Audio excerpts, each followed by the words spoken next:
গরমে আল্লাহ রাসূল সাল্লাল্লাহু আলাইহি ওয়াসাল্লাম দুইটা আমলের কথা বলেছেন। প্রচন্ড গরম, আমরা যত অনেকে ইফতিকার নামাজ আদায় হচ্ছে, তারপরেও বৃষ্টি হচ্ছে না, রহমতের বৃষ্টি বর্ষিত হচ্ছে না। তো এইভাবে রাসূলের জামানা ছিল। সাহাবীরা জিজ্ঞেস করছে যে আমরা এই প্রচন্ড গরমে কোন আমলগুলো করতে পারি। আল্লাহ রাসূল সাল্লাল্লাহু আলাইহি ওয়াসাল্লাম দুইটা আমলের কথা বলেছেন। একটা আমল হচ্ছে যে তুমি অধিক পরিমাণে সালাত আদায় করবে, সালাতের মাধ্যমে তুমি তোমার শীতলতা অর্জন করবা।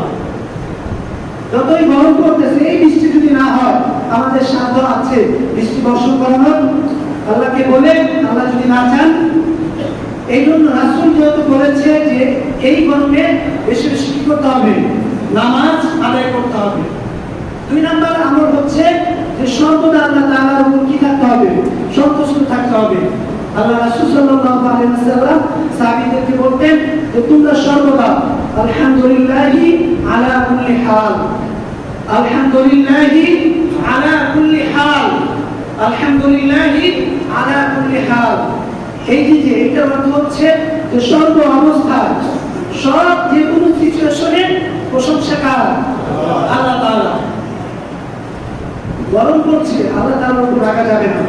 গরমে আল্লাহ তাআলা কি করতে হবে, প্রশংসা করতে হবে। এই জন্য সর্ব অবস্থায় কি করবেন, এই হাদিসটা বলবেন আলহামদুলিল্লাহি আলা কুল্লি হাল। হাদিসে এসেছে আলহামদুলিল্লাহিল্লাযী বিনিআমাতিহি তাতিম্মুস সালিহাত, আলহামদুলিল্লাহি বিনিআমাতিহি তাতিম্মুস সালিহাত।